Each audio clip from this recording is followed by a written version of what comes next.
우리 그 개발명학회 세션이 한참 이제 열기가 달아올라서 지금 더운 것 같습니다. 아주 절정에 달아오른 두 번째 세션을 진행하겠습니다. 저희가 오늘 진행할 세션은 국제개발 이론과 교육과 보건에 관한 세션인데요. 정말 그 대한민국에서 가장 떠오르는 스타들을 직결시킨 세션입니다. 그래서 회장님께서 저를 이 개발협력 활동가인 저를 이 세션에 과장을 맡긴 이유가 떠오르는 스타들이 많이 나오신다고 해서 저희가 오늘 나왔습니다. 저는 오늘 자장을 맡은 포이카 개발 전략기획이사 김인입니다. 반갑습니다. 오늘 스타분들을 6분을 모셨는데요. 저희들이 이제 오늘은 저희 개발학에 대해서 정말 그 개발학의 연구가 대한민국이 어떻게 진행이 되고 있는가에 대해서 총체적으로 우리 얘기를 해주실 김태균 서울대학교 교수님 모셨습니다.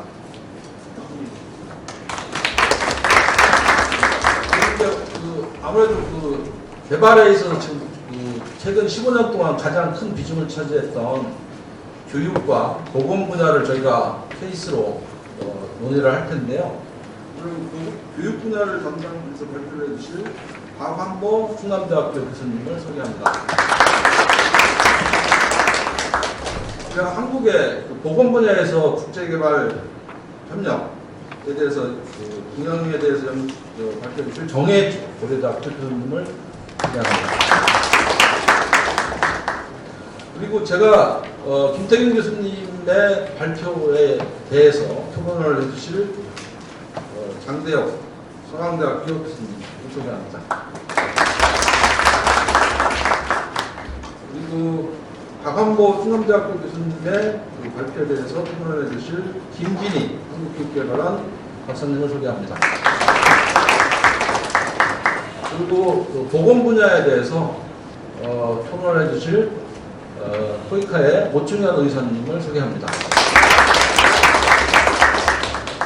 저희가 주어진 시간이 많이 초반에 잡아먹어서 제가 이게 원래 모두반을 멋있게 준비를 했는데 생략을 하겠습니다. 그래서 우선 우리 김태균 박사님 먼저 발표를 해주시면 감사하겠습니다.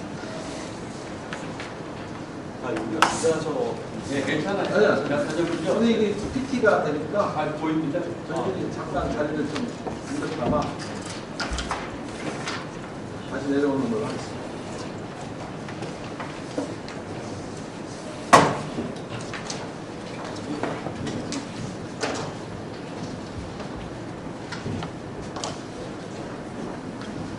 네, 안녕하세요. 난감합니다. 지금 사실 이게 저희 현대장님의 아이디어이기도 하고요. 한국의 지금 국제개발 연구가 굉장히 다양하게 이루어져 왔고 사실 역사는 길지 않다라고 우리가 판단할 수 있지만 그럼에도 불구하고 어떤 방식으로 여태까지 상상분들이 나타났는가에 대한 일종의 그 궤적들을 따라가는 그런 연구들입니다. 그래서 기획 세션이고요. 사실 제가 맡은 건 이론 파트고 이제 각각 맡으신 파트들이 있습니다. 그래서 아까 저번 세션은 이제 경제 개발을 하신 분들이시고요. 그러니까 제가 맡은 부분은 이론에 관련된 거라는 것을 알고 시작을 하셔야 될 것 같습니다. 그래서 이론이라고 하면 과연 이론이 무엇인가부터 저희가 얘기를 할 수밖에 없고 이론이라는 것이 사실 이 신생학문이라고 할 수 있는 개발학에서 어떻게 지금 투영되고 있고 천착되고 있는가, 특히 한국적인 맥락에서는 어떻게 이게 형성되어 왔는가라는 이제 여러 가지 접근법은 시도는 가능할 것 같습니다. 제가 오는 방법은 뭐냐면 전반적으로 아직까지는 한국에서 지금 개발학이라고 하는 분야에서 신생 분야에서 이론적인 궤적들은 차용의 문화가 강하다. 다시 말씀드리자면 인정학문에서 이론들을 끌어오는 수준에서 붙인다는 것이죠. 그러니까 차용의 어떤 적극적인 차용이 있으나 소극적인 극복이라는 것입니다.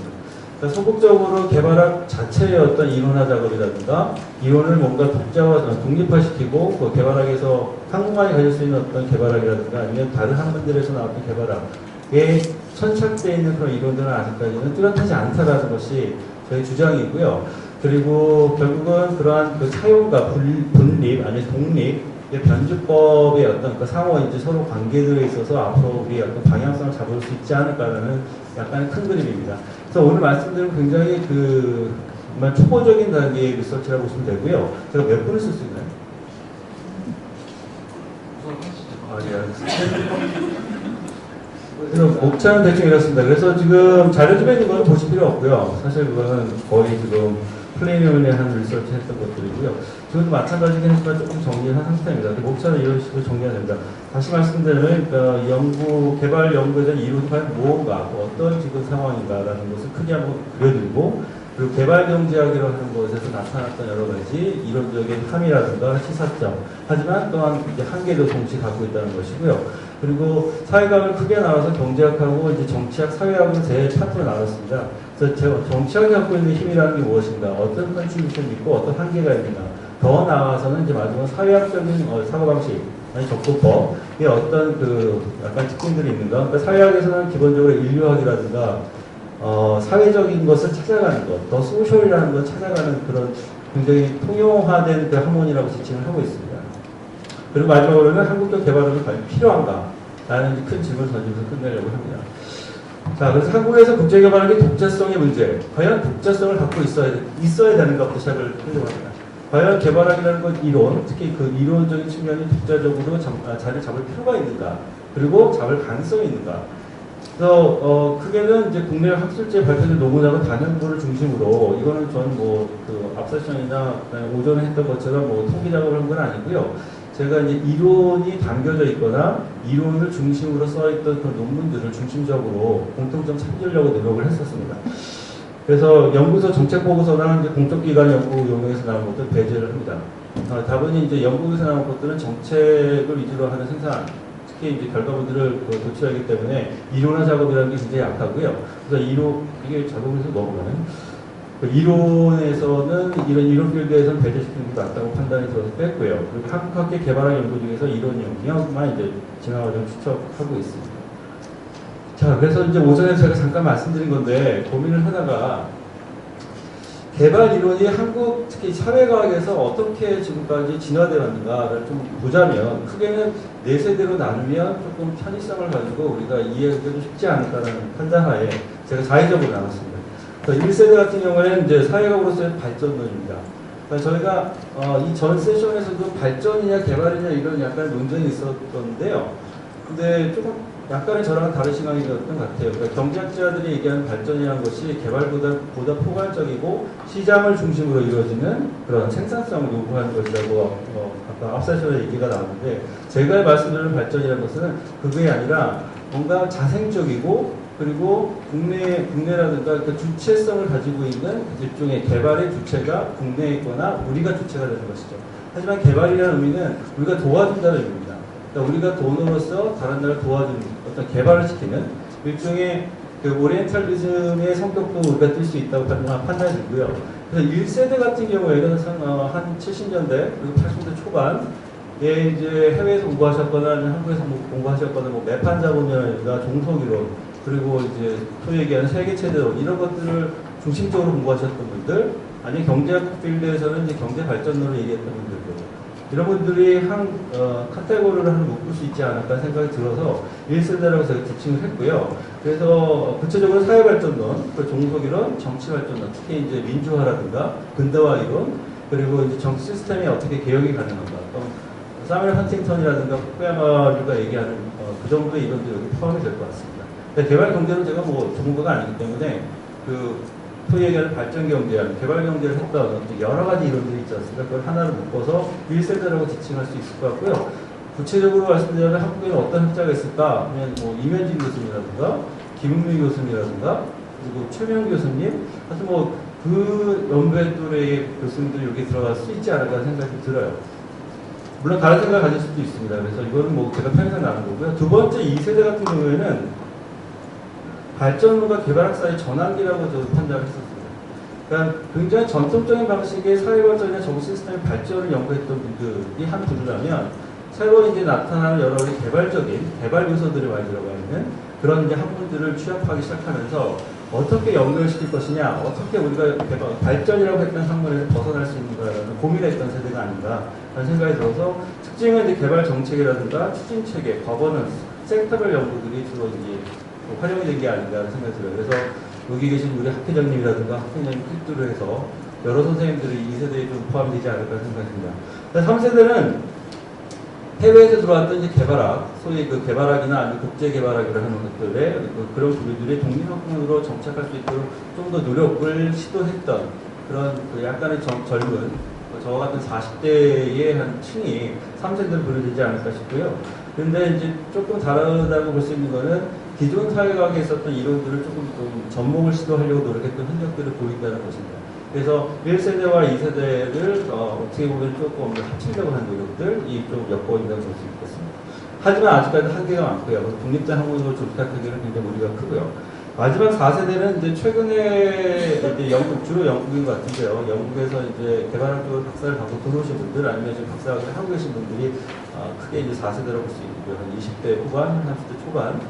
근데 영국에서 배우는 학문이라는 건 여기 장재 교수님 더 잘 아시겠지만 제 느낌에는 굉장히 약간 테크닉하고 그리고 그 뭔가 개발 사업을 잘 할 수 있는 여러 가지 그 방법론을 제시하고 이런 것들이 조금 더 발달되지 않는가. 물론 이론화도 잘 되어 있지만 좀 더 다른 한편에서는 그런 작업들이 좀 강하다. 그래서 한국에 그 학문이 들어왔을 경우에는 이론화 작업보다는 테크닉한 편으로, 그러니까 테크닉한 그 방향으로 많이 가는 좀 경향이 있지 않는가라는 생각이 들어서 최근에 국제개발규범, SDG라든가 아니면 섹터와이드 어프로치라든가 어카운트빌리티라든가 이런 부분들이 조금 강조되는 우리한테 조금 생소할 수 있지만 이게 하나의 이론화 작업으로도 지금 전용이 되는 것 같습니다.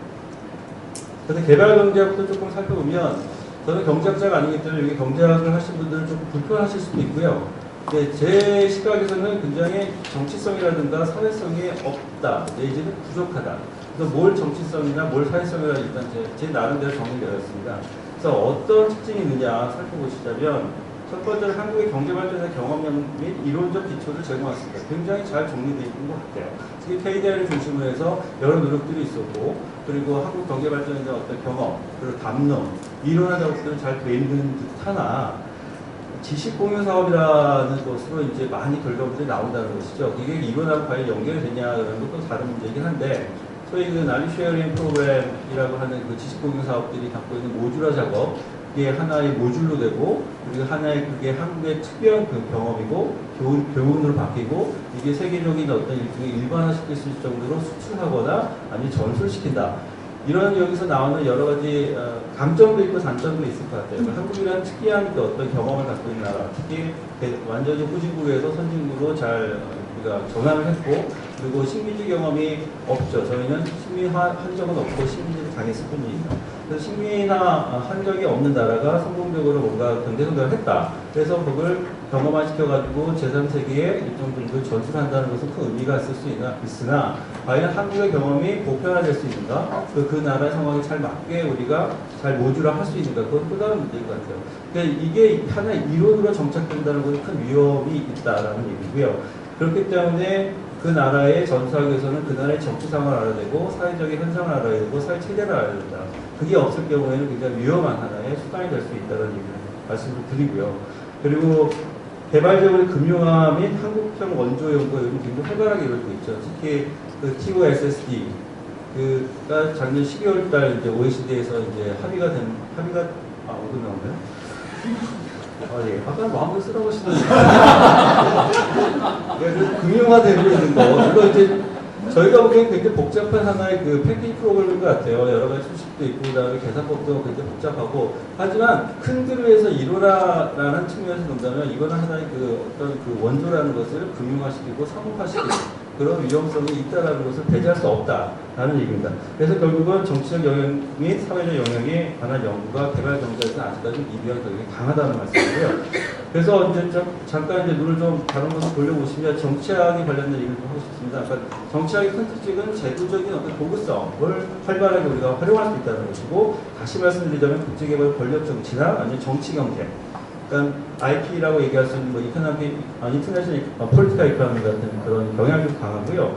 그래서 하지만 그럼에도 불구하고 정치 경제학적 연구가 아직까지 한국에서는 좀 시작 단계다. 개발하기 위해서는 그래서 뭐 하나 말씀드릴 수 있는 거는 이제 중범위 중심의 제도 이론이라고 해서 뭐 신제도주의도 나오고 오스트롬이 얘기한 여러 가지 이제 제도주의도 도입되고 있는데, 그래서 아마 여러분들 뭐 접해보셨겠지만 사마리탄스 딜레마라는 이런 띠오리들도 계속 여기 연결되는 것들이고요. 근데 큰 그림에서는 구조와 행위자, 그러니까 에이전과 스트럭처의 어떤 관계들에서 나오는 여러 가지 유형들의 이론이라고 볼 수 있습니다. 그러니까 에이전이 스트럭처를 바꿀 수 있냐? 스트럭처는 항상 있고 에이전은 항상 거기 그러니까 약간의 종속되는, 그러니까 스트럭처를 바꿀 수 없는 그런 한계가 있다라고 관계를 지으시면 결국은 뭐 제도에서 나오는 여러 가지 그 규범이라든가 이게 우리가 제한을 받을 수밖에 없는 것이죠.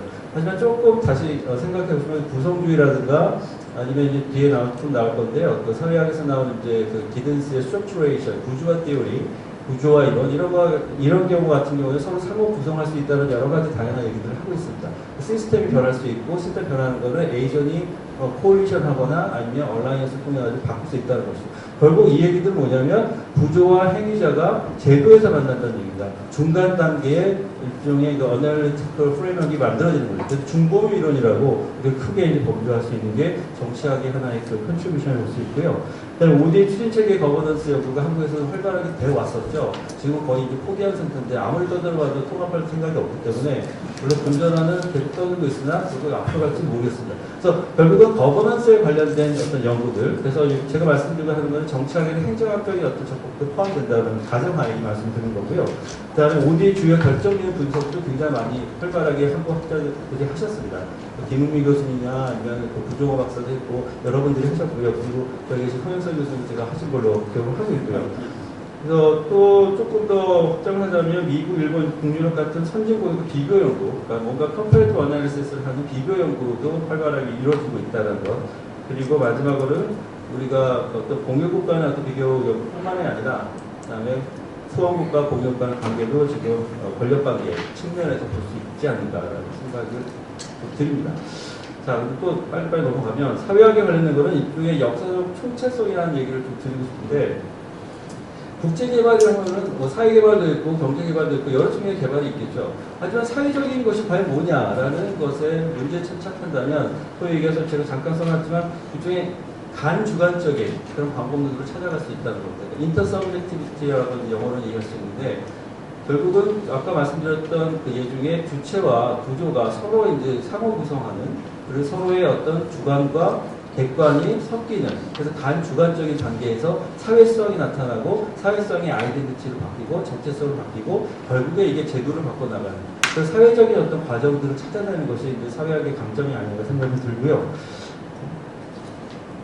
네, 그래서 지금 현재 한국에서 이루어진 연구들, 특히 이런 맥락에서 본다면 첫 번째로 발전국가론의 시민성 연구들이 있습니다. 지금 서울대학교 사회학과에 이제 장경수 교수님이 이쪽 분야에 많이 하고 계시고요. 그러니까 발전국가론의 시민성 연구는 뭐냐면 우리가 발전국가론에서 좀 벗어났다고 주장을 함에도 불구하고 발전국가론에서 있었던 태생됐던 제도들이 아직까지 남아있고 그 제도에 길들여진 우리 같은 시민들은 그러한 시민성을 아직까지 보유하고 있다는 것이죠. 그래서 우리가 하고 있는 개발 사업이나 개발 연구에도 그런 시민성들이 아직도 배태되어 있다. 네, 그런 연구들이 있습니다. 그래서 비판적 연구, 간주관적 연구를 말씀드렸고, 총체적으로 봐야 된다. 결국은 주체 스트럭처뿐만 아니라 전 사회적인 맥락에서 보면 그런 분명이 필요하지 않는가. 그 얘기는 더 나아가서는 역사적인 변천까지 봐야 된다는 것입니다. 그러니까 한 단면을 끊어가지고 주체와 구조의 관계, 그게 중법이냐 아니냐, 제도가 변했냐 이렇게 보는 것도 중요하지만 결국 역사적으로 변천가지고 하나하나 이제 쭉 합쳐다 보면 큰 그림이 잡히고 결국 이제 세계체제를 얘기하는 그런 방식도 마찬가지인데요. 그런 방법이 좀 가능하지 않을까, 서해학에서는. 그리고 이제 개발력 정책의 사회적 구성, 또 프레이밍 접근법은 우리 또 소장님이 많이 쓰신 논문들이 나오고요. 프레이밍 파워, 물론 이제 심리학에서 나오고 커뮤니케이션 티어리에서 많이 나오는 것들인데, 프레이밍을 만든다. 그 미셸 쿠퍼 같은 얘기는 결국은 이제 권력의 주체가 되는 과정이 제가 하고자 하는 것들을 직접적으로 여러분들 움직이는 것이 아니라 간접적으로 프레이밍을 만들어가지고 따라오게 만드는 것이죠. 그러니까 뭔가 이게 사회를 끌어가는 힘들 자체가 권력화되어 있고 그 권력이라는 것은 사회적으로 배태되어 있다는 얘기이기 때문에 조금 어려운 얘기일 수도 있지만 이러한 그 접근도 가능하다는 말씀을 드리고요. 그다음 책무성 연구도 남남 협력, 뭐 상가 협력 맞게, 그러니까 이 맥락 맞게 일어나는 지금 작업들도 있습니다. 그래서 이제 어카운트빌리티라는 개념 자체를 서구에서 들어왔기 때문에 이걸 조금 더 각색하고 소프트한 단어를 넣어가지고 남남 협력에서는 이러한 어떤 그 사회성을 반영한 일종의 새로운 어떤 일원화가 필요하다라는 얘기들도 지금 논의가 되고 있는 걸로 보고 있습니다. 그 다음에 이제 또 하나는 국가와 사회 시너지 이펙트, 뭐 피터 에반스가 계속 얘기했던 것 중에 하나인데, 국가와 시민사가 항상 갈등 구조가 아니라 개발 사업에 있어서는, 개발 국면에 있어서는 서로 협력할 수 있다는 여러 가지 조건들을 제시하고 그 조건에 맞는 사례들을 발굴하고 지금은 시너지 이펙트가 굉장히 효과성이 있다는 일원화의 결과물들이 꽤 있습니다. 신종속이론, 아까 오전에 이현준 교수님께서 종속이론 죽었다 뭐 이런 말씀하셨는데, 신종속이론 다시 태동하고 있고요. 이건 포스트 개발주의 아니면 발전론과 연결시키는 부분이 꽤 많아서 페미니즘하고 연결시키는 부분이 있고요. 그래서 이 결국은 신종속이론과 포스트 개발주의적 접근을 상호 이제 소통할 수 있는 공간들이 꽤 있습니다. 자, 그래서 이게 마지막인 것 같은데요. 큰 질문입니다. 저도 모릅니다. 그래서 개발일을 좀 봤더니, 그러면 한국적 맥락에 적용되는 개발일이 가능한가? 가능하지 않다고 저는 보고요. 작게 미시적인 어떤 한국적 맥락들을 모아가지고 나중에는 그걸 합쳐가지고 뭔가 새로운 일관한 작업은 가능할지 모르나 그게 과연 한국적이냐? 그것도 또 다른 얘기고, 그 전 단계에 있어서 미시적을 찾아가는 작업이 중요한 것이지, 거시적 그림에서 자, 이거는 한국적인 맥락이 한국적 이론이다. 그래서 여기에 맞는 차를 찾아라. 이런 방법들은 굉장히 위험하다라는 말씀 드리고 싶고요. 그래서 한국적 개발 이론의 일반은 가능한가? 아직까지는 아니다라고 저는 판단이 듭니다. 그래서 한국의 경험개발을 새롭게 이론적 고찰을 해야 되는데, 뭐 이러한 뭐 수준의 또 분석 수준이 이렇게 나눠질 수 있다는 말씀을 드리려고 했던 것이고요. 네, 이상 제가 굉장히 졸고를 말씀드렸습니다. 네, 감사합니다.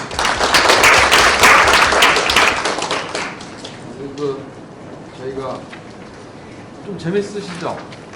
제가 2010년에 저희가 코이카에서 유엔 리스트하고 연구를 한번 항상 경제개발 측면에서만 방문을 하다가 2010년에 유엔 사회개발위원회하고 좀 코이카가 사회개발 측면에서 한국의 개발 경험을 한번 정리를 해보자 해서 연구를 시작한 적이 있었는데요.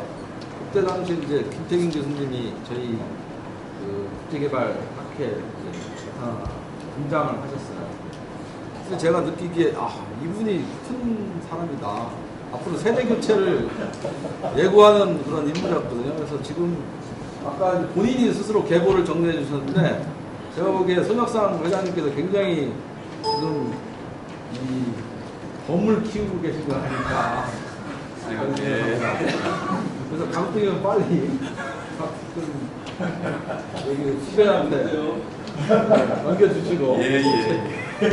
자, 다음에는 저희 충남대학교에서 오신 박한보 교수님께서 교육 분야에서의 한국의 개발협력 연구에 대해서 발표를 해주시겠습니다. 교수님, 제한 시간은 12분입니다.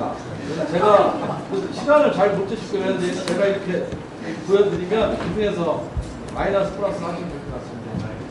여유 있게 해주십시오. 네, 안녕하세요. 충남대학교 교육학과의 박한도입니다.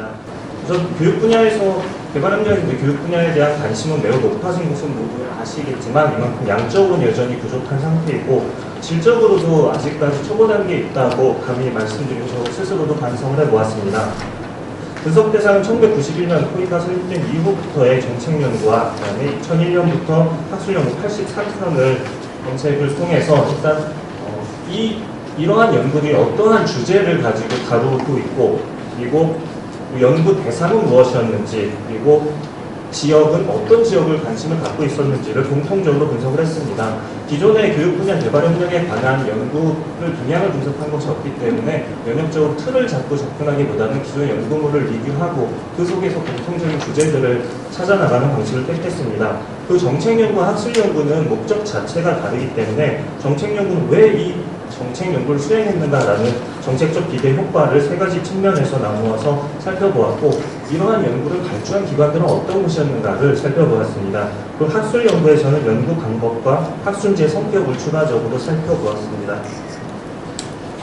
우선 정책연구 보고서를 통해 분석한 연구 동향을 말씀드리면, 일단 정책연구는 1991년 이후부터 2004년까지를 하나의 시기로 묶을 수 있을 것 같습니다. 매우 적습니다. 이 시기에 이루어진 연구는 적지만 특정 국가나 지역을 이해하기 위한 보고서 내 하위 영역으로서 교육 제도 혹은 저개발 국가의 교육에 대한 관심을 가지고 시작했습니다. 그리고 또 한 가지 조류는 국제기구와의 협력, 1995년 OECD 가입 이후에 국제기구와의 협력이라는 측면에서 2000년이 넘어오면서 국제기구와 우리가 저개발 국가를 돕기 위한 협력을 해야 된다, 혹은 ODA 지원이 필요하다라는 관점의 정책 연구가 시작되었습니다. 그 2004년부터 2009년까지는 매우 크게 한국의 교육 분야 개발협력과 관련된 정책 연구가 늘어나는 시기인데요. 특히 2004년에 크게 두 편의 논문이 연구가 발표가 되는데, 교육부를 중심으로 한국의 교육 서비스의 해외 진출 수단이라는 관점에서 ODA를 활용해야 된다. 한국 교육에 대한 저개발 국가의 협력 요구가 많다, 수요가 많다. 이러한 수요에 부응하기 위해서 우리 정부가 무엇을 어떻게 할 것이냐라는 관점에 접근했습니다. 이 시기에 한국의 교육 발전 경험 혹은 한국형 ODA, 교육 ODA 이러한 용어들이 많이 회자되기 시작했습니다. 2010년이 넘어가면은 한국의 ODA와 관련된 정책 환경이 변화하면서 교육 분야에서도 정책의 연구 주제가 조금씩 바뀌었습니다. 이 공공외교의 주제로서 국제개발의 하위 주제로서 교육 분야가 다루어지기 시작했고, 특히 APEC 교육장관 회의나 세계교육 포럼 개최 등을 계기로 국제사회에서 논의되고 있는 교육 의제에 대한 관심, 이것을 어떻게 우리가 받아들이고 앞으로 다른 저개발 국가에 나아갈 것인가, 혹은 한국 사회를 어떻게 돌아볼 것인가와 관련된 연구들이 수행되었습니다. 교육 단계별로 연구 동향을 살펴보시면, 교육 단계는 일반적으로 구분하고는 OECD의 단계에 따라서 교육 일반, 기초교육, 중등교육, 고등교육을 나눠봤을 때 교육 일반에 초점을 맞춘 연구가 대부분이었습니다.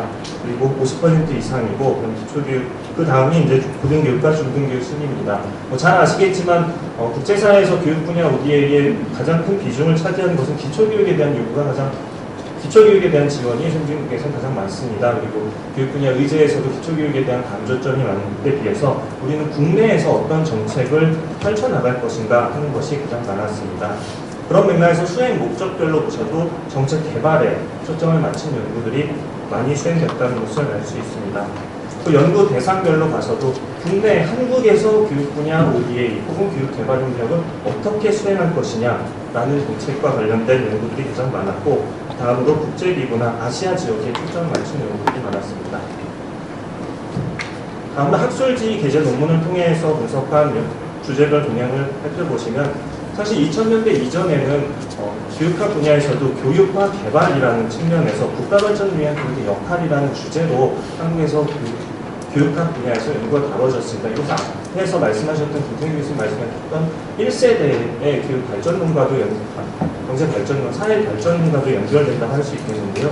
그리고 또한 한국이 특히 미국이나 일본을 통해서 교육 분야 원조를 많이 받았는데, 그것이 한국 교육에 미친 부정적 영향, 특히 1980년대 이후에 신식민주의적인 입장에서 바라본 연구들이 많이 등장을 했습니다. 하지만 이 당시까지만 해도 우리가 주체로서 저개발 국가의 개발을 한다는 관점은 없었고요. 2001년에 그러한 관점에서 처음으로 연구가 등장을 했습니다. 그 당시 연구는 지금 1999년에 종결되었던 세계연맹으로부터의 차관이 종결된 이후에 그 차관이 과연 한국의 교육 발전에 얼마큼 영향을 미쳤는가, 이걸 분석하고 그걸 토대로 한국도 마찬가지로 이러한 ODA에 참여해야 된다라는 시사점을 주는 학술 연구가 시작이 되고, 그 이후로서는 정책 형성을 위한 연구가 시작되었습니다. 그리고 2009년 이후부터 현재까지는 특히 교육 사업의 방향 설정이라든지 수요 분석, 국제개발협력 연구와 조우하면서 교육학 분야에서도 개발협력 사업을 어떻게 할 것인가에 대한 연구들이 학술적으로 다루어졌습니다. 그리고 저개발 국가의 교육 현실을 심도 깊게 이해하기 위한 시도들도 등장을 했고, 국제기구나 선진공여국의 논의를 비판적으로 검토하고 벤치마킹하려는 시도가 있었습니다. 교육과 개발에 관한 이론적 논의들도 비로소 2010년이 지난 이후에 한국에서 등장하기 시작했습니다. 그리고 또 한 가지 교육 분야에서의 특징적인 것 중에 하나는 개발 교육에 관한 연구가 확대되었다는 점입니다. 특히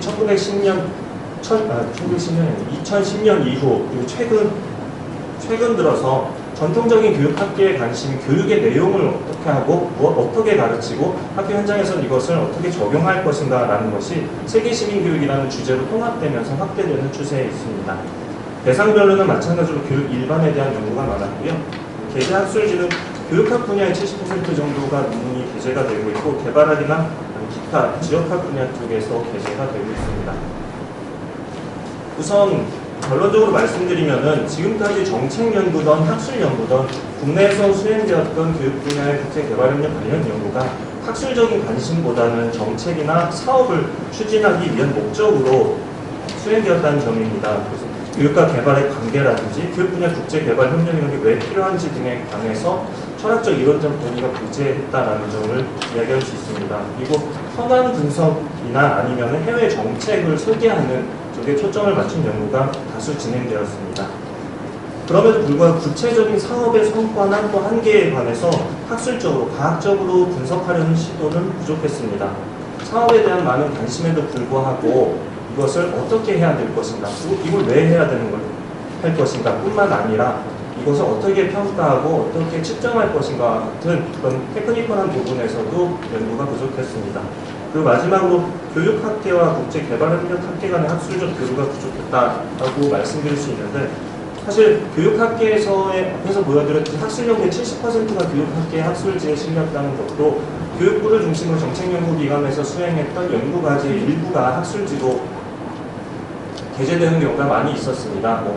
그러다 보니까 그리고 본인들이 활동하는 이제 모 학회에서 논의를 확대하는 데는 기여했지만 그것이 국내 국제개발협력 학계 내에서 어떠한 논의, 어떠한 생산적인 논의를 촉발시켰는지에 대해서는 여전히 의문점도 가지고 있습니다. 그리고 학술적인 관심보다는 지나치게 정책적 관심에서 출발하다 보니까 갖고 있었던 한계라고 생각합니다.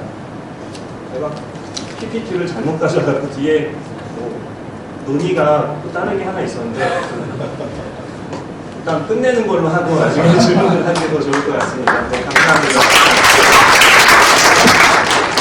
박 교수님은 지금 여기 서울대 교육학 박사시고 그다음에 그 한국교육개발에 좀 말씀 저기 계십니다. 그래서 일단 토론자로 우리 김기니 박사님 모시고 같은 캐디 출신의 부캐디와 신캐디의 한번 쟁점이 뭐가 차이가 있는지 한번 좀 비교해 보시고요. 사실 우리 박 교수님 제가 시대별로 구별했던 정책 연구의 어떤 특징, 제가 이제 콜카에 계속 91년부터 있었기 때문에 박 교수님께서 이렇게 분류하신 부분에 대해서 전적으로 공감을 표합니다. 아주 훌륭하신 발표 감사합니다. 다음은 저희가 정혜주 고려대학교 교수님이 오셔서 보건 분야에 대해서 얘기를 해보겠습니다. 교수님 12분. 짧게 할 수 있습니다.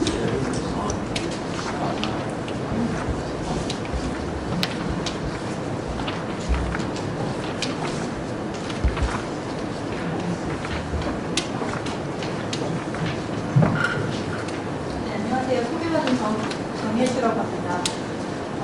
제가 좀 이거를 회장님의 의뢰를 받고 작성을 하기 시작을 했는데 자료가 좀 많다 보니까 지금 분석이 다 끝난 건 아니고요. 일단 지금까지 그 내용에 대해서 간략한 한국의 국제보건 연구 분야에 대해서 말씀드리고 굉장히 디스크립티브하고요. 아직 분석이 많이 아시다시피 개발협력과 이제 국제보건에 대한 연구가 활발히 진행되고 있고요. 2014년에 사실 이 국제보건에 대한 연구 동향을 알아본 논문이 한 편이 있었더라고요. 근데 이제 저는 그 논문과 이미 2014년에 나온 논문이어서 독도 범위를 확장해서 평가를 해보자 생각을 했고, 그리고 이 논문을 이제 평가하면서 결과적으로 사실 국제보건 연구가 굉장히 다학제적으로 이루어지고 있어서 교육학이면 상대적으로 아무래도 교육학 내부에서 진행될 가능성도 있을 것 같은데 이 국제보건 연구라고 하는 게 굉장히 다양한 지점들과 연관이 되다 보니까 사실 외부에서 진행된 연구가 굉장히 많더라고요. 이런 정도가 제 오늘 말씀드릴 수 있습니다. 연구 방법은 이제 웹 오브 사이언스하고 구글 스칼러에서 두 개 논문을 서치를 했고요. 그리고 웹 오브 사이언스의 글로벌 헬스 또는 인터내셔널 헬스 그리고 저자의 주소가 한국으로 되어 있는 것을 찾아서 이제 한국 사람이 진행한 저자 중에 한 명이라도 한국 사람이면 논문 서치가 되도록 했고요. 구글 스칼라에서 이제 국제법원으로 검색을 했습니다. 그래서 각각 130편과 710편이 나왔고요. 그것을 이제 제목과 초록만 가지고 일단 평가를 진행했고, 그리고 이제 영양과 환경 같은 경우는 보건과 연관이 크지만 이제 환경 보건, 영양 보건 이런 게 아닌 경우는 제외를 했고, 외국인 노동자나 다문화, 또 한국 같은 경우는 이제 특히 탈북자와 북한 이런 쪽을 포함을 했고요. HIV/AIDS, 말라리아, 결핵, 열대병, 백신 이런 것들을 포함을 했고, KCI와 SCI 논문만 포함을 했습니다. 그래서 국내 논문이 59편, 국제 논문이 51편으로 총 110편이었고요. 이거를 계속 좀 이제 숫자가 바뀌다 보니까 뒤에 테이블 보면 좀 달라지는 게 있으실 텐데 다시 헤아려야 돼서 결과는 이제 그 국제보건의 차원들과 출판된 저널의 성격, 그다음에 논문의 주제 영역 정도로 나누어서 보았습니다. 결과 보시면 이제 연도별 논문 편수를 이제 국내와 국제로 나누어서 보여드린 표입니다. 14년에 논문이 한 편씩 있었는데요. 이게 국내 논문은 그 독일 통일 과정에서 남북 협력을 어떻게 할 것인가 이런 논문이었고, 국제 논문은 별로 확실하게 안 나는데 그런 논문이었고요. 이것이 21세기 초반까지는 좀 별로 논문이 없다가 보시면 2003년을 기점으로 한번 늘어나고 좀 감소했다가 2009년을 기점으로 계속 늘어나서 최근에는 그래도 합치면 그렇게 많지는 않습니다만 제일 많을 때 한 20편 정도가 나왔고요. 이런 증가 내용은 보시면 이제 국제와 국내 논문 양자가 모두 증가하는 경향을 보실 수 있습니다. 그러면 이 분들이 이제 어떤 분야로 주로 출판을 하셨냐면요. 이게 조금 재밌는 게 일단은 의학 쪽 저널이 제일 많았습니다. 38편이 의학 저널에 발표가 되었고요. 그 다음이 이제 보건학 저널이었는데 이쪽 맨 위에 보건의료라고 적힌 부분은 좀 특징이 국내와 국제가 좀 비슷하게 발표가 됐고, 약학 논문은 이제 국제 논문만 있었고요. 그리고 이제 자연과학은 보시면 전부 국제 논문이라고 되어 있고, 사회과학 부분은 전부 국내 논문이라고 되어 있습니다. 이게 이제 결국 국제보건 하시는 분들이, 그러니까 이게 디스플린 자체가 이런 식이니까 주로 자연과학 하시는 분들은 외국에 논문 내시고, 사회과학 하시는 분들은 이제 학직 논문 내시고 하다 보니까 이런 식으로 나눠져 있고요. 자연과학에서는 주로 이제 생물학과 기타 자연과학, 고분자과학 이런 데 논문이 하나 있었고, 사회과학 같은 좀 재밌는 게 법학 논문이 굉장히 많았습니다. 11편이었고요. 지역학과, 사회복지학, 기타 사회과학으로 분류된 9편은 이제 각각 하나씩 정치학, 정책학, 사회학 이렇게 하나씩 있어서 따로 분류를 한 것입니다. 그래서 과학제 논문은 9개 논문만 있었고, 그렇게 해서 총 이제 원래 110편인데 여기 114편으로 분류된 논문이고, 이 보건의료라고 하는 부분이 차지하는 비율은 제일 많습니다만 61% 정도라면, 이제 그 다음으로 사회과학이 23%, 자연과학이 12%, 과학제 4% 정도로 사실 이제 보건의료뿐만 아니라 인적 분야 학문들이 굉장히 많은 퍼블리시를 하고 있다는 걸 아실 수 있고요. 그 내용이 이제 국내 논문은 사실 사회과학과 보건의료로 거의 양분되어 있는 상황이고, 국제 논문은 좀 자연과학 논문이 많았습니다. 저널 종류에 따라서 논문 편수 보시면 전반적으로 이제 과학제 논문이 끝에 좀 등장을 하기 시작을 하는데요. 사회과학 논문은 좀 꾸준하게 퍼블리시가 되어 있고, 이 늘어나는 부분이 사실은 대부분 보건의료 파트인 걸 아실 수 있습니다. 다시 말씀드리면 2000년 이후에 이제 이 국제보건과 관련된 논문의 증가는 주로 이제 보건의료와 관련된 저널을 퍼블리시하는 그런 이제 학자들이 점점 늘어나면서 많이 증가했어요. 그래서 그 이전에 이제 좀 전에 문태균 선생님도 발표를 하셨지만 이제 사회과학 분야에서 개발하기나 발전하고 연구하시던 분들이 쭉 많이 계셨는데, 이제 한국 사람이 국제보건에 관한 연구를 이제 보건의료 내에서 하기 시작한 게 굉장히 최근의 일이라는 거고요. 이 증가한 편수는 대부분이 보건의료 파트인 걸 알 수 있습니다. 공설과 실증 논문을 나눴을 때 이거는 이제 2014년에 발표하신 논문이 그런 얘기를 하셔서 그런데 많이 늘었습니다. 41% 정도가 통계를 돌리거나 실제로 지역사업을 진행한 그런 논문들이었고요. 이거는 이제 국내에서 조금 더 많았습니다만 이건 이제 생이형 논문을 제외해서 연구 대상 국가는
UNDP와 관련된 부분, 그리고 이제 인권법 뭐 이런 것들이 다른 부분, 그래서 국제법과 다루는 영역들이 굉장히 많았습니다. 그래서 그리고 이 앞에 이 특정 국가 15개이듯이 이제 저개발국에 대한 국제협력 15편이 있었고요.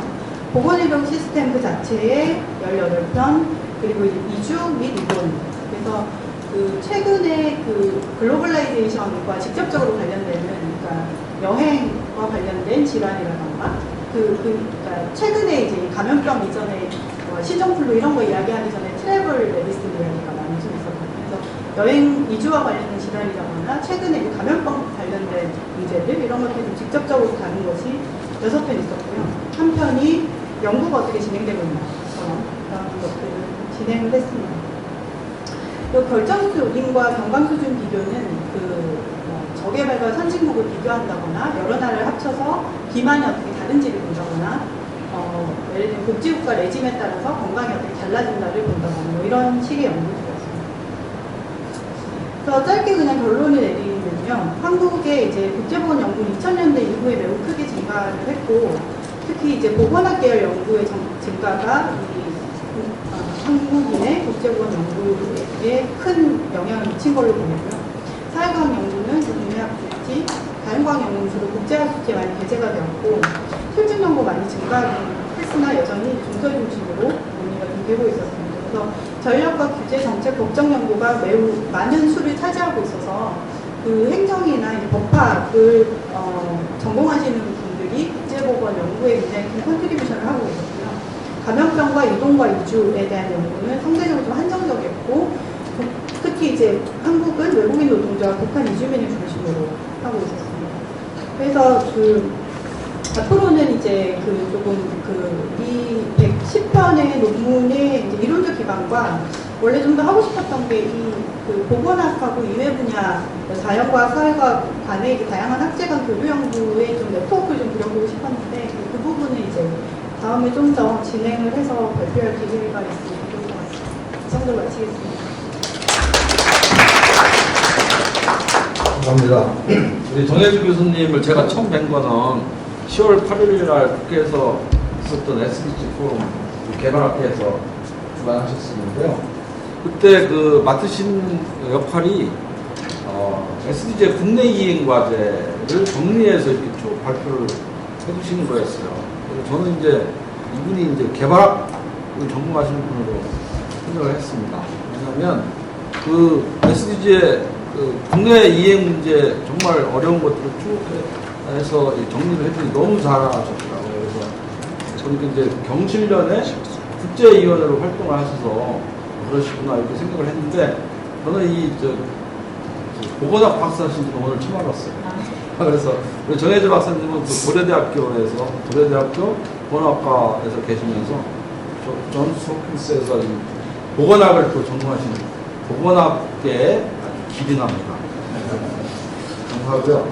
나머지 이제 우리 그 토론을 해야 되는데 토론자 중에 그 뭐죠 이거 PPT 준비되신 분이 있나요? 세 분 없죠? 그러면 다 앞으로 나가는 기로.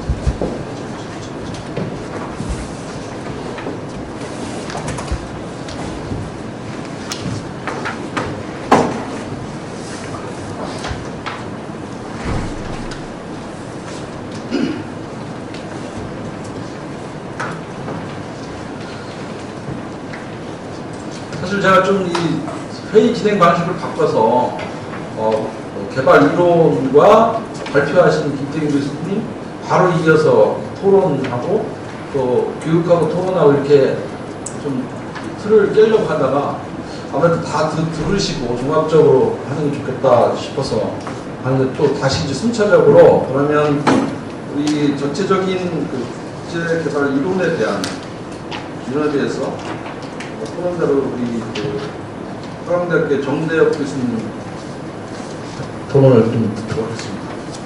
교수님 부탁합니다. 그 토론 시간은요 한 10분으로 하겠습니다. 예, 감사합니다. 장대엽입니다. 제가 그 김태균 선생님한테 이 자료를 받았을 때 이 자료가 미완성이었어요. 그래서 제가 어떻게 하냐고 이제 페이스북 메시지를 드렸더니 그냥 하고 싶은 말씀 하시면 된다고. 그래서 하고 싶은 말을 이제 준비를 했는데 오늘 또 발표를 하는 거니까 저한테 보내주신 것보다 더 완성된 버전으로 발표를 해주셔서 사실상 제 코멘트가 발표하신 거랑 굉장히 흡사하게 돼버렸어요. 좀 좋은 징조라고 생각을 하고요. 제가 발표한 거를 이제 좀 말을 하겠습니다. 일단은 그 페이퍼가 완성이 된다면은 사실 저희 한국에 있어 개발하기 어느 정도 위치에 있는지 어느 정도까지 발전이 되는지를 객관적으로 많이 보여줄 수 있는 어떤 논의가 진행되고 있는지를 잘 이제 총괄적으로 보여줄 수 있는 좋은 이제 글이 될 거라고 생각하고요. 잔뜩 기대를 하고 있고요. 차용과 분립이라는 말씀을 쓰셨는데 차용과 분립이라는 그 텀 자체가 한국뿐만 아니라 한국 국제개발이나 개발뿐만 아니라 사실상 전체 그 세계 개발학의 주요 특징을 보여주는 좋은 어떤 터미널로지라고 생각을 합니다. 그 국제적으로도 이제 주류 개발 경제가 이제 처음에 식민지 관리 아니면 이제 구식민지와 무역 원조 투자 관계에서 를 분석하면서 등장을 했는데 김태균 선생님 말씀하셨듯이 그 개발 경제의 몰 정치성과 몰 사회성 이것도 역시 이제 한국만 특징이 아니고 전반적으로 지적받았던 문제고요. 또 여기에 대한 이제 내부적인 어떤 비판적 사회과 그리고 외부적으로는 이제 식민화 경험을 통한 어떤 탈식민주의적 비판 이 두 가지가 주류 경제, 개발 경제를 비판하면서 사실 개발학이 구성됐다고 봅니다. 그리고 이제 개발학이 구성되면서 점차 이제 독립 학문으로서 이제 독립이 되는 경우도 있었고요. 분립 이후에도 물론 차용과 분립이라는 어떤 원칙, 그런 행동 방식, 개발학의 행동 방식 계속 유지가 됩니다. 요즘에 이제 주류 개발을 그래서 이제 개발학을 보시면 특히 이제 소위 말하는 선진국의 개발을 보시면은 거기에는 이제 개발 경제학, 주류 개발 경제학, 그다음에 헤테로독스 경제학, 인류학, 사회학, 정치학, 지역학, 젠더 스터디스, 환경, 사회 운동 이런까지 다 이제 망라가 돼 있죠. 그게 이제 차용과 분립의 행동 방식에 의해서 그렇게 구성이 된 거라고 생각합니다. 이런 이제 개발은 주로 이제 구식민지 그 콜로니얼 마스터스 이 나라에서 주로 발전을 했는데 그래서 이제 영국이나 프랑스, 미국, 가깝게는 일본 이런 나라들에서 개발학 전통이 상당히 잘 구축되어 있다고 보는데요. 한국은 당연히 식민주의 경험을 결여하고 있기 때문에 서구나 일본과 같은 형태의 개발학을 구축하는 데 아직까지 한계가 있다고 생각합니다. 그럼에도 불구하고 굳이 개발학을 만들기 위해서 식민주의를 할 필요는 없기 때문에 사실 뭐 안 좋게 생각할 필요는 없다고 생각을 해요. 사실 이제 뭐 가장 원대한 꿈을 꿈자면은 사실 개발학 자체가 탈식민화 돼야 되는데 탈식민화를 이제 추동할 수 있는 주체로서 한국이 나쁜 위치에 처해 있지는 않다. 그래서 오히려 더 긍정적이라고 저는 보고 있고요. 특히 이제 한국의 식민화의 경험으로서 이제 등장한 풍부한 어떤 탈식민주의적 지적 자산, 이것은 상당히 긍정적인 출발점이라고 생각합니다. 다만 현재까지 이러한 탈식민주의적 지적 자산들이 한국의 어떤 자본주의적 발전 정도에 부합해서 성장하지 못하고 협소한 이론적 구성에 머무르고 있는 점들이 좀 지적이 돼야 되겠다라고 생각합니다. 식민화 경험에 대한 분석이 문과 학문 종류에 관계없이 한국에서는 이제 일종의 국학으로 분류가 돼서 탈식민주의적 자산이 한국적 상황을 이해하는 데만 적용이 되는 그런 한계를 좀 갖고 있습니다. 특히 이제 한국의 발전 정도 관계없이 한국과 선진국과 혹은 한국과 세계체제와의 관계에만 적용되고 한국과 남반구와의 관계에는 이 탈식민주적 지적 자산이 적용이 되고 있지 않은 현실이 있습니다. 그래서 결과적으로 이제 사회학이 이제 굉장히 인원 루팅된다든지 이론은 계속 차용하는데 적용은 계속 한국 케이스에만 한다든지 아니면 한국의 학자들이 이제 좀 로컬 인포먼트라고 하죠. 지역의 어떤 정보원으로만 활동한다든지 이런 이제 한계를 갖고 있고 여기 영향을 받아서 이제 지역학이 부재하고요. 그러다 보니까 개발학도 외부 지향적인 개발학이 좀 현재까지는 좀 부재하는 측면이 없지 않아 있는 것 같습니다.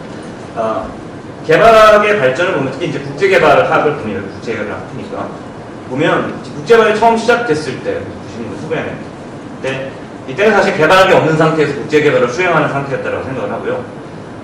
다시 말하면 국제개발에 대해서 생각하지 않고 국제개발을 수행했던 시기입니다. 근데 이런 시기는 이제 DH 가입과 그리고 이제 국제개발 이론과 논쟁들이 개입하면서 많이 극복됐다고 생각합니다. 근데 현재로서는 제가 보기에는 제가 한국 개발학에 대한 전체적인 어떤 흐름을 파악하고 있지는 못하지만 그건 이제 김태규 선생님 논문이 나오면 보고 판단하면 될 문제라고 생각하지만 한국이 지금 거쳐가고 있는 시기는 지금 개발에 대해서 생각하지 않고 국제개발에 대해서 생각하는 시기라고 생각을 해요.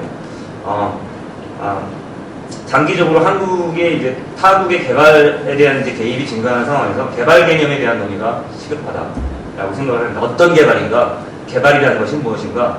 주류적 개념은 무엇이고 대안적인 개발은 어떤 것이고 탈개발의 논의는 어떤 것인가에 대한 적극적인 소개와 논쟁을 통해서 현재 존재하는 국제개발의 논의와 개발의 논의들이 만나야 될 필요가 있다고 생각을 합니다. 이것을 하기 위해서 이제 긍정적인 아까 저희 출발점에 말씀드렸는데 세 가지 정도의 어떤 계기가 있을 수 있다고 봅니다. 첫 번째는 탈식민주의적 자산의 어떤 개발학적인 유형이 필요하다. 보다 이제 자유롭고 풍부한 식민 개발에 대한 논쟁, 또 식민지 경험에 대한 논쟁이 필요하고 이것이 보통 이제 논쟁이 진행될 때는 좀 지루하게 민족주의적이거나 아니면은 이제 뭐 인프라를 구축했냐 안 했냐, 전기가 들어왔냐 안 들어왔냐 이런 어떤 테크니컬한 측면에 두고 이제 논의가 되는 경우가 많은데 이걸 좀 벗어나서 뭐 탈식민주의는 무엇인가, 트러스트십이 어떻게 우리의 어떤 멘탈리티에 영향을 미치는가, 탈개발주의는 어떤 주장들을 하고 있는가, 프레이밍 디바이스로서의 개발은 어떤 것인가, 이것이 한국 사회 국가 구조나 계급 구조에 미친 영향은 뭔가 이런 것들이 좀 다채롭게 논의가 돼야 되고 이런 논의들이 국제개발 논의로 입각적이 돼야 된다고 생각합니다.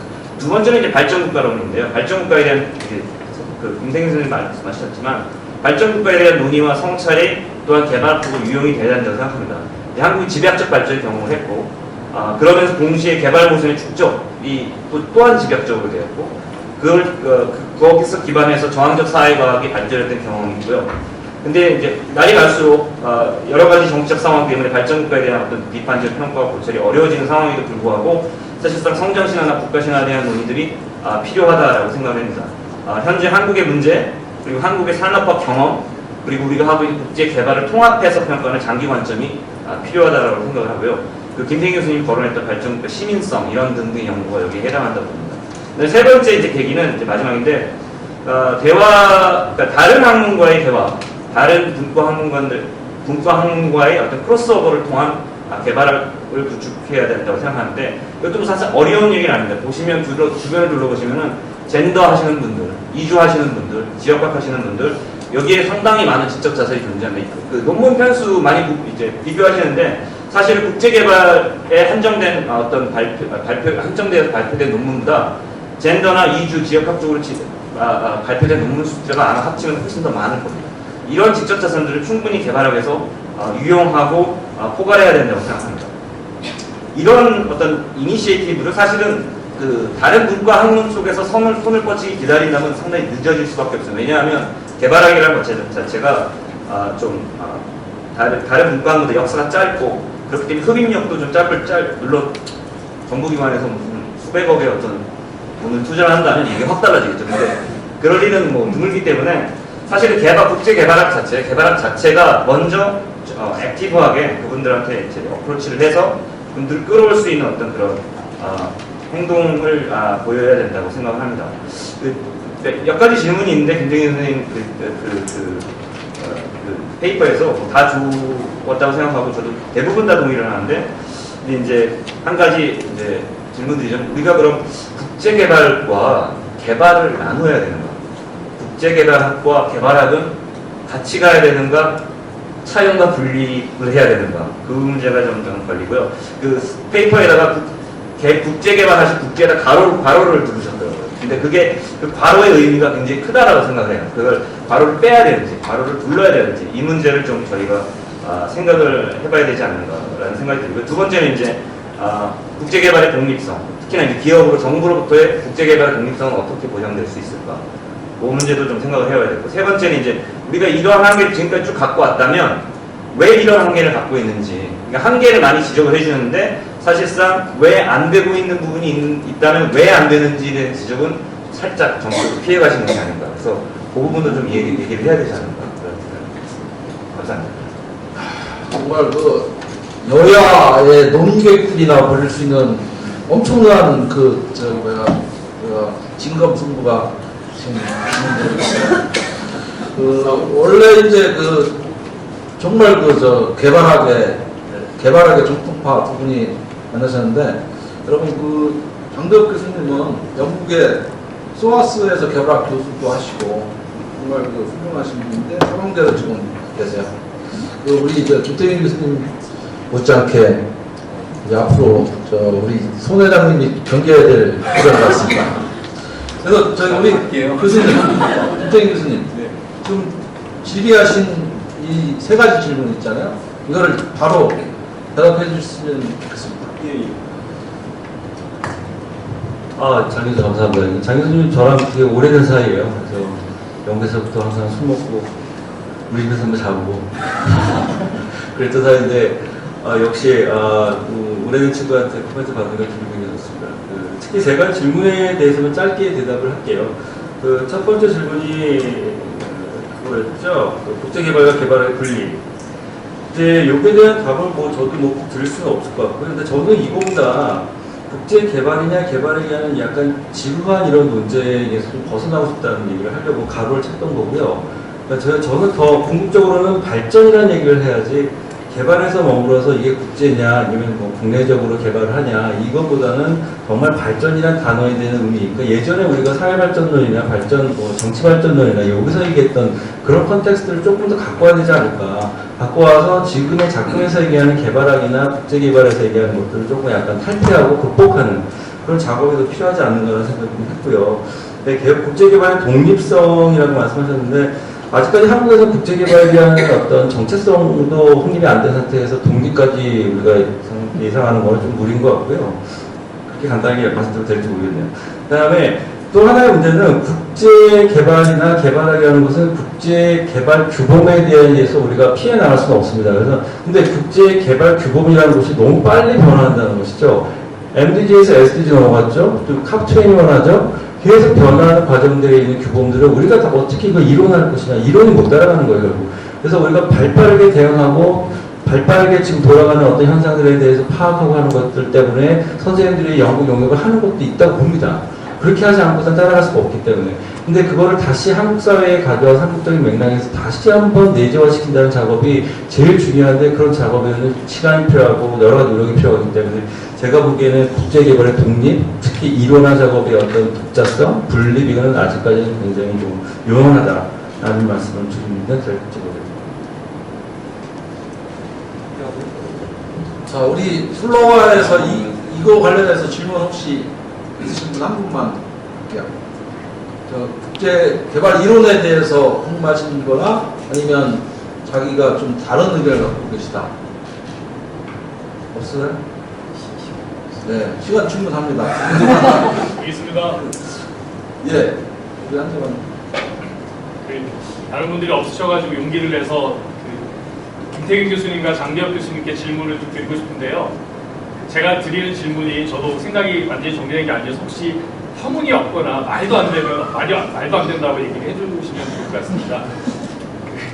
아까 두 분이 계속 말씀하시면서 국제개발이 식민지 관리론에서 이렇게 파생이 되어서 지내왔다라는 말씀을 해주셨는데 주로 이제 영국이 식민지들을 관리하면서 식민지를 관리하던 학문들이 관리하기 개발학으로 넘어오고 제가 어디서 잠깐 봤는데 영국의 전통이 이제 일본이 국제개발하면서 영국에 많은 사람이 유학 가고 그런 전통들이 내려오고요. 그 다음에 정말 좀 조심스럽고 죄송한 얘기인데 코이카가 91년에 설립됐을 때 일본에 가서 굉장히 많은 문서와 많은 것들을 그대로 가져와서 맥락 없이 텍스트를 가져와서 가져온 부분이 있어서 지금까지 진행해 왔는데요. 제가 코이카를 뭐라 그런 건 아니고요. 그래서 혹시 그런 생각을 해보는데 우리가 지금 우리 한국에서 국제개발을 그러니까 프랙티셔너나 이론가나 하시는 분들 중에 마치 일본과 영국으로부터 연결이 되는 식민지 관리학에 대한 어떤 관습이나 아이디어나 문화나 태도들이 우리가 알지 못하게 그런 경로를 통해서 우리 안에 자연스럽게 녹아내리고 있는 것 혹시 있지 않을까? 나는 좀 어떻게 보면 너무 헛맥락할지 모르지만 좀 생각을 해봅니다. 그래서 혹시 두 분이 영국에서 공부하셨고 또 일본에서도 공부하셨고 식민지 관리론도 쭉 하셨기 때문에 그런 요소는 정말 없는 건지 정말 터무니없는 건지 한번 좀 정말 궁금해서 여쭤보겠습니다. 제가 먼저 간단히 답을 드리자면 터무니없지 않고요. 그게 좀 일정 정도 제도화되어 있고 지금 내재화되어 있는 상태라고 볼 수밖에 없고, 근데 더 큰 문제는 사실 지금 상황에서 식민지 어떤 경험들에 대한 적극적인 공유, 그거보다는 국제 규범에 대해서 우리가 태클을 걸 수가 없고 그대로 수용할 수밖에 없는 구조가 더 비극적인 것 같고요. 예를 들어서 국가버넌스라는 단어들을 우리가 그냥 아무 생각 없이 쓰고 있는데 국가버넌스에 빠져있는 여러 가지 이제 토탈러지나 함정들이 있는데도 불구하고 한국에서 이론적 리뷰조차도 좀 안 되고 있다는 게 더 비극적인 상황인 것 같아요.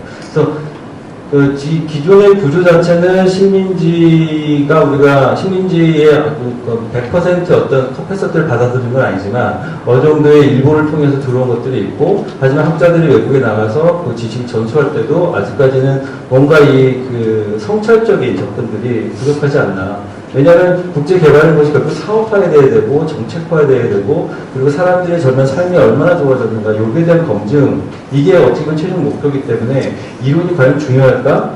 그리고 이론을 우리가 극복할 필요가 있을까? 이런 약간의 그 내생적인 한계들도 있어서 그러니까 외국에 있는 아니면 국제규범에 어떤 나와 있는 여러 가지 그 이론이라든가 사상을 그대로 받아들이는 것도 더 있는 것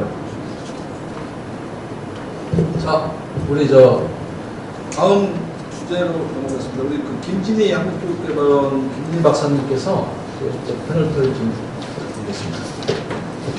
교수님, 몇 분 쓰실래요?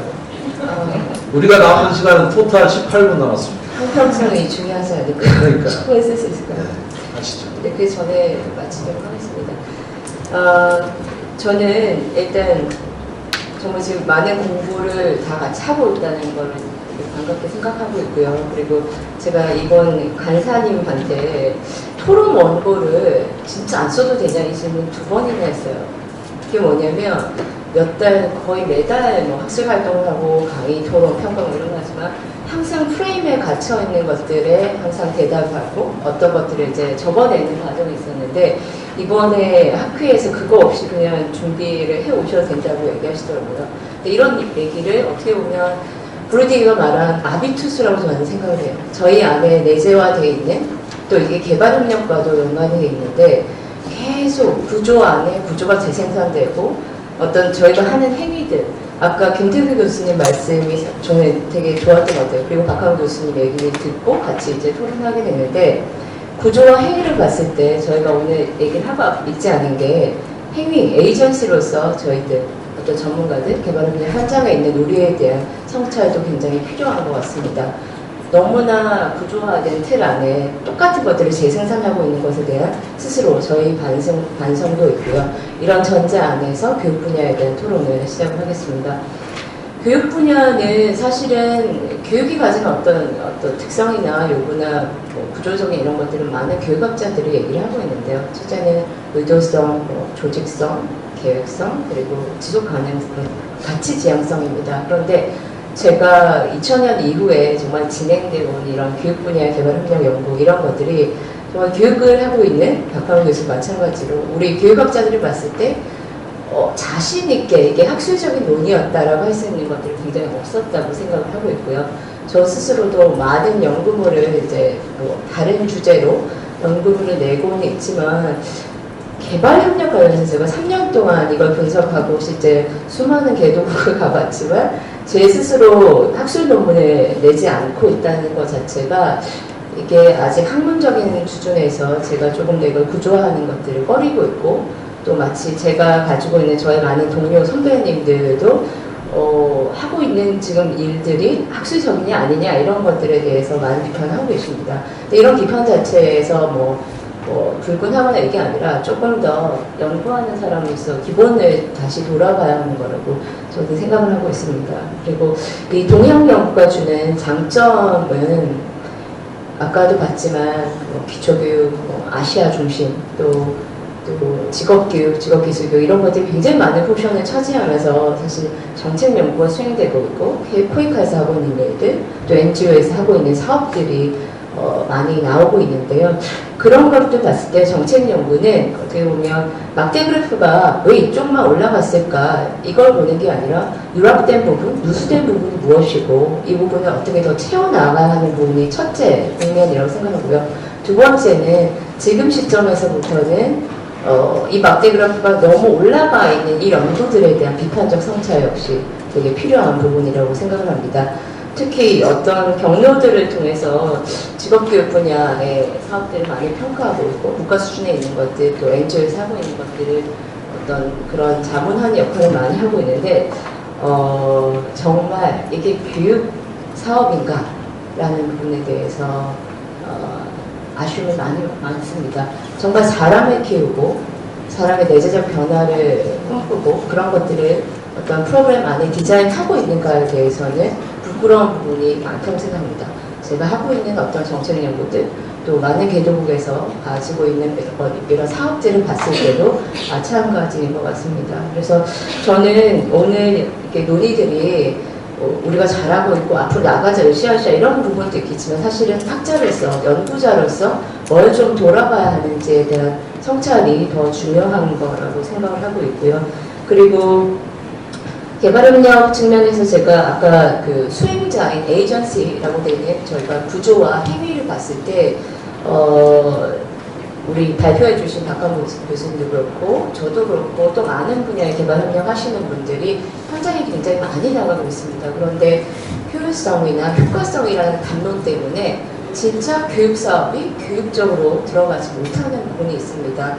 저 역시도 국제 개발협력을 하면서 이번에 유엔까지 갔다 오고 또 NGO에서 하는 것들도 많이 분석하고 이렇게 했는데 너무나 담론이 크고 화려하기 때문에 이 화려한 담론을 국내에서 어떻게 이행할 것인가에 대한 부분에 여전히 미진한 부분들이 있습니다.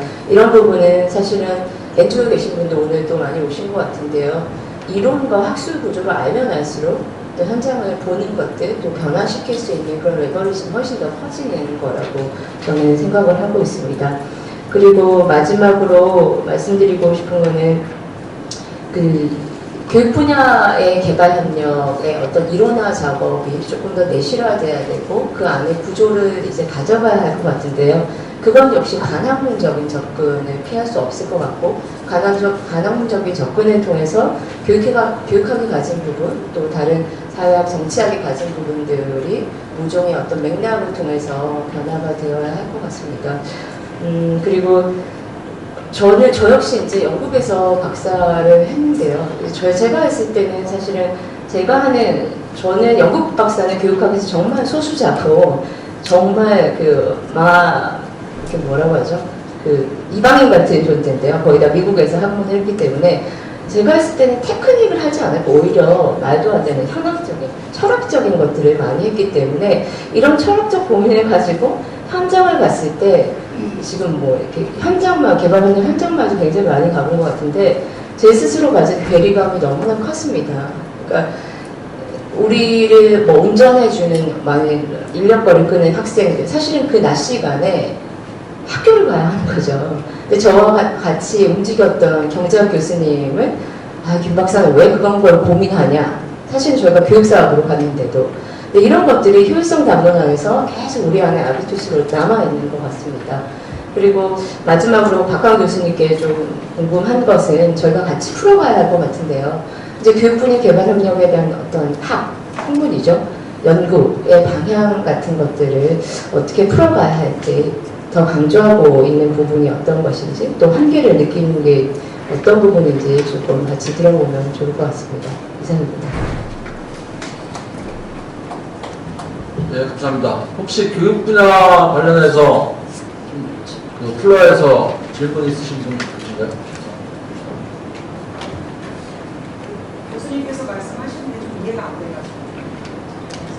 소속과 성함을 좀 부탁드리겠습니다. 좀 전에 계신 안 밝히시는 예전 쿨커무실의 이영주로 본부장이고요. 그러면 교수님 말씀, 제가 오해를 하고 있는지 잘못 이해를 했는지 한 번만 더 설명을 좀 부탁드립니다. 개발하기 학문으로 인정할 수 없다라는 말씀이신가요?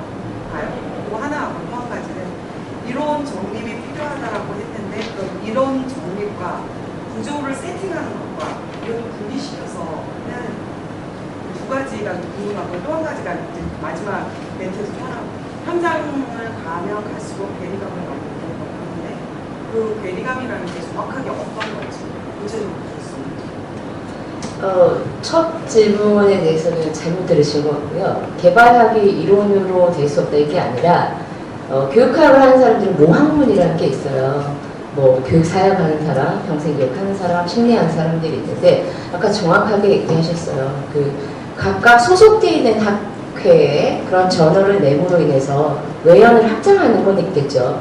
제가 활동하고 있는 다문화교육학, 평생교육학 뭐 이런 곳에서는 그게 학문이에요? 그게 지금 하고 있는 일들이 이론적으로 과연 풀어낼 수 있는가라는 거죠. 근데 그런 것들에 대해서 제가 굳이 그런 것들을 지금 이걸 이론으로 분명히 뭐 출판을 해서 논문으로 성과를 내는 게 국사문가 아니기 때문에 조금 더 학문적인 고민과 탐색이 필요하다는 측면에서 얘기를 드렸던 거고 오해하신 것 같고요.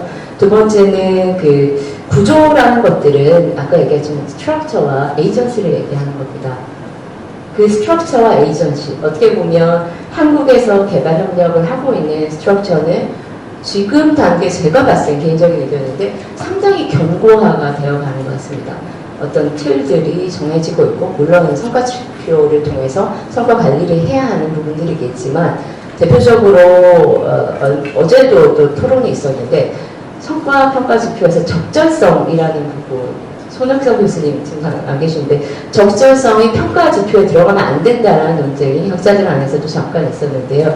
그런 어떤 터미널로지라고 할 수 있죠. 이론적인 학술적인 그런 용어 하나가 구조에서 현장을 재현해서 그 현장에 있는 것들을 분석해서 다시 끌어왔을 때는 평가 지표가 가지는 한계가 분명히 있다는 것입니다.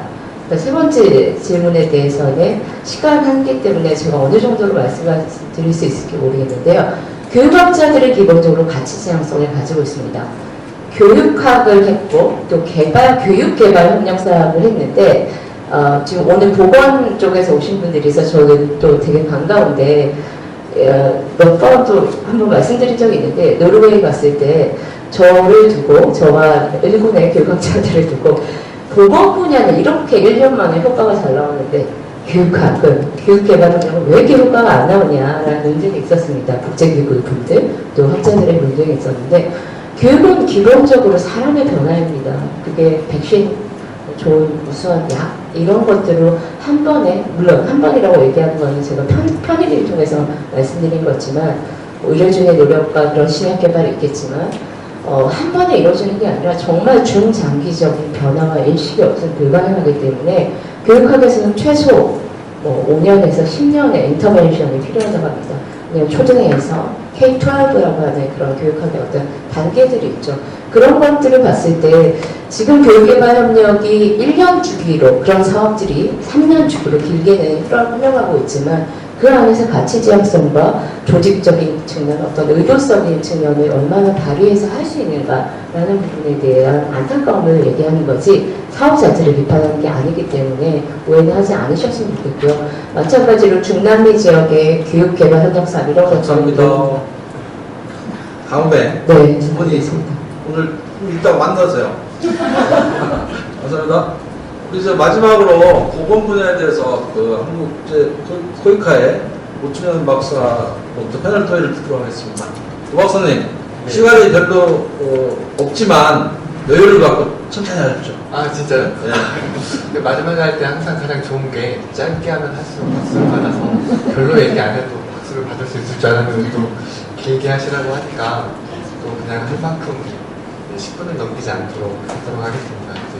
정혜진 박사님께서, 정혜진 교수님께서 이제 국제보건에 관련돼서 연구를 잘 찾아내셔서 그거를 다 디스크립션 해가지고 말씀을 잘 해주셨고요. 근데 그거를 이제 어날리시스 해가지고 발표하는 과정이 이제 앞으로 진행될 거니까 저는 이제 디스크립션 한 거 말고 어떻게 어날리시스 했으면 좋겠는지에 대해서 조금 들으면서 생각난 거를 좀 나누려고 합니다. 첫 번째는 국제보건에 관련된 연구는 우리는 왜 하는가? 네, 거기에 대해서 좀 더 이야기를 했으면 좋겠고, 왜 우리가 연구를 하지?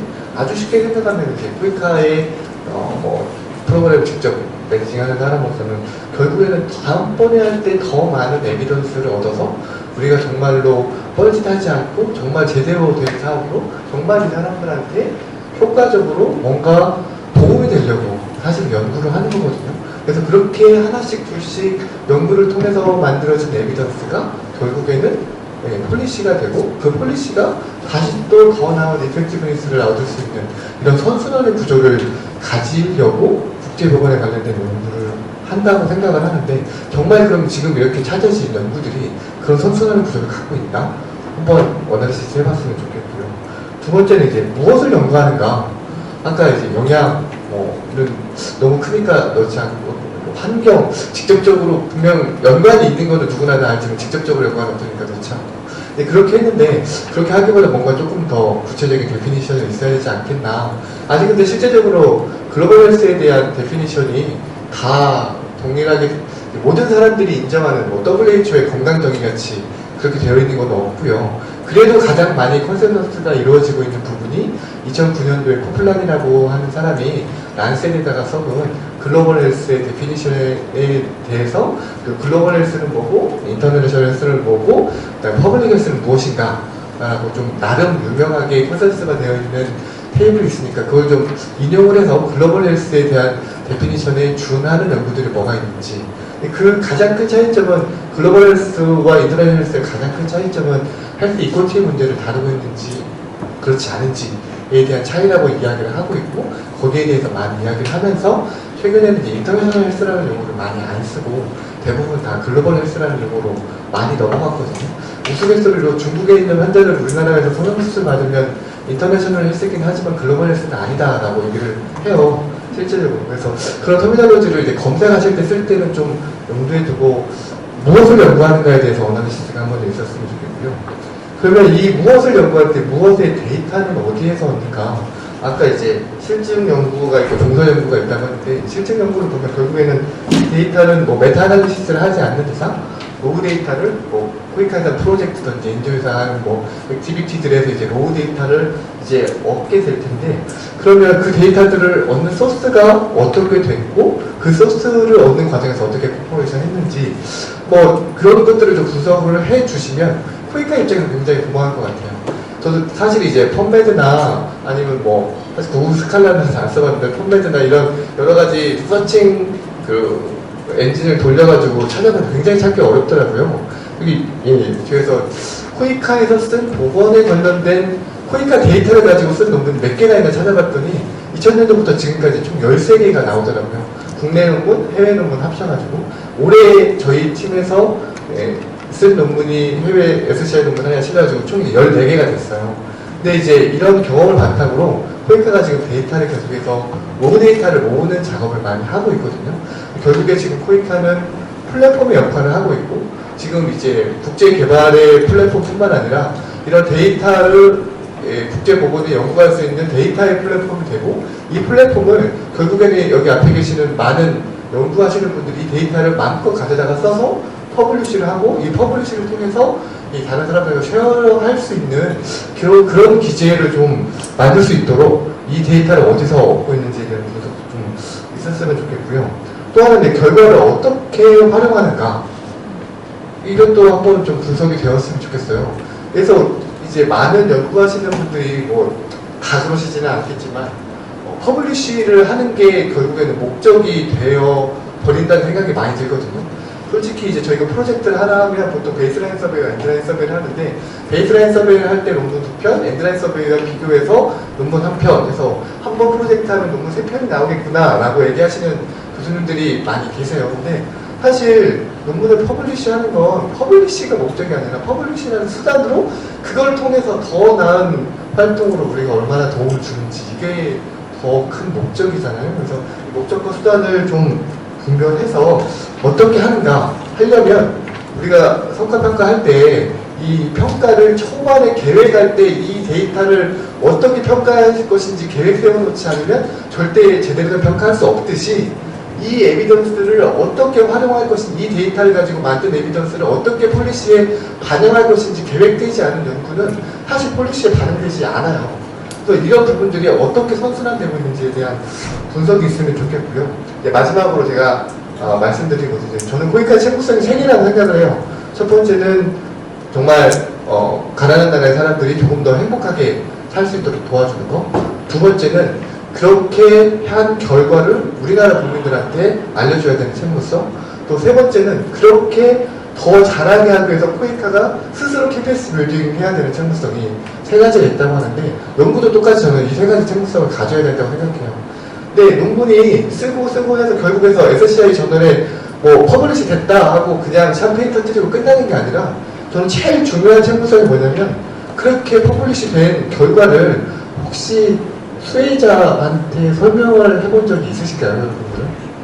근데 이게 정말 굉장히 중요하거든요. 우리가 연구윤리 논의할 때 정말로 이 결과를 알아야 되는 사람들은 학자들이 아니에요.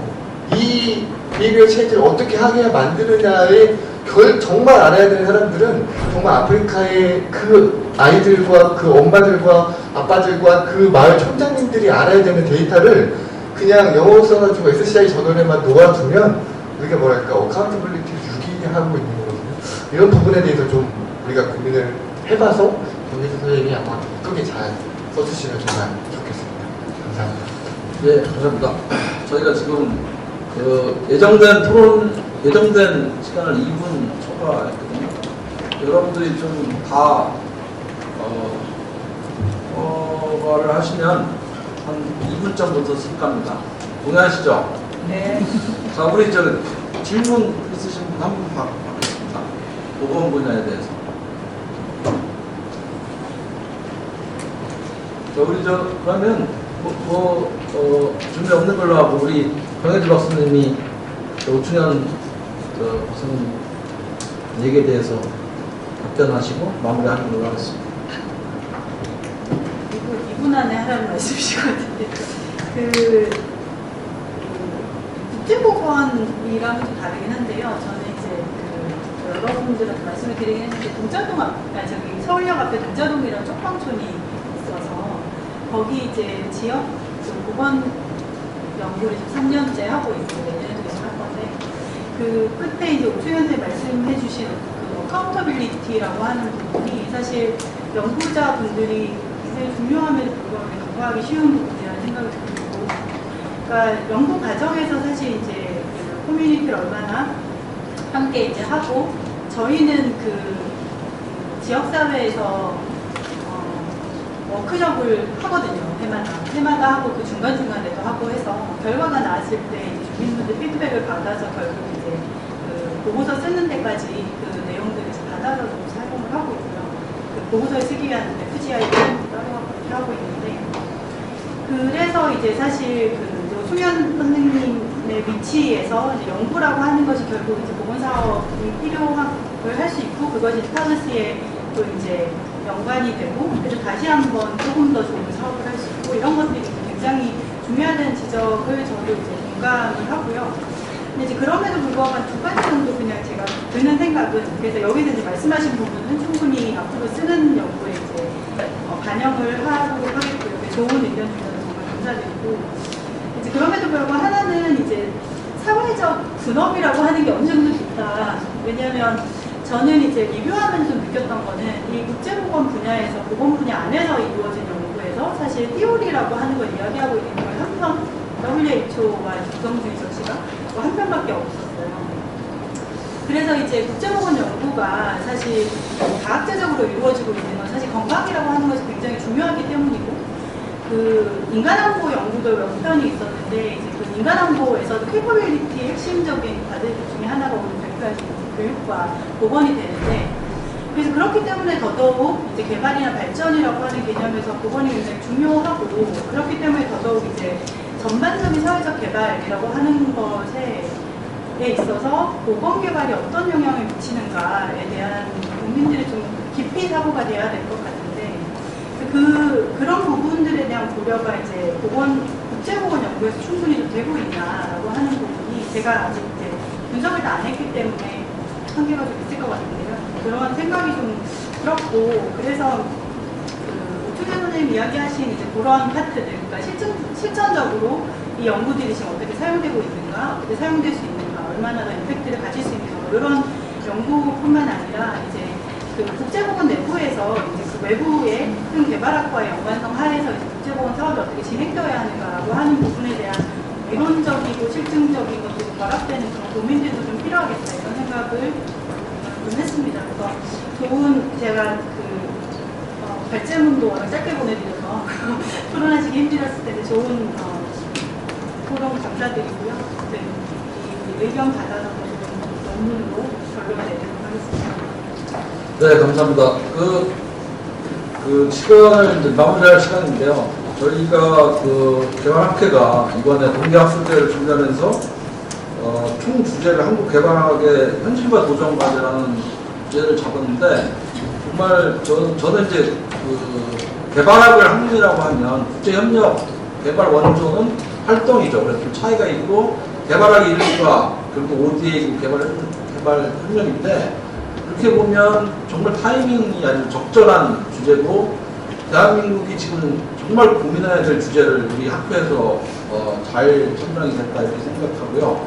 오늘 그리고 저는 전체적인 다른 세션에도 이런 얘기가 주로 이제 맥락은 같을 텐데 저희가 금년에 이제 SDG를 채택하면서 정말 필요한 거라고 생각합니다. 그래서 이제 Development and Aid, 그러니까 개발과 원조를 이제 동시에 생각해야 되고 국제개발협력과 개발과 개발을 동시에 이제는 SDG에서 어차피 논의하지 않으면 한국이 개발 논의에서도 좀 패러다임 시프트를 할 수가 없는데 그래도 저희가 1991년에 개발협력이라는 걸 시작했을 때는 이런 이론적 근거가 없이 아까 우리 정문 교수님 얘기한 대로 정말 개발을 생각하지 않고 국제협력 개발 원조를 했어요.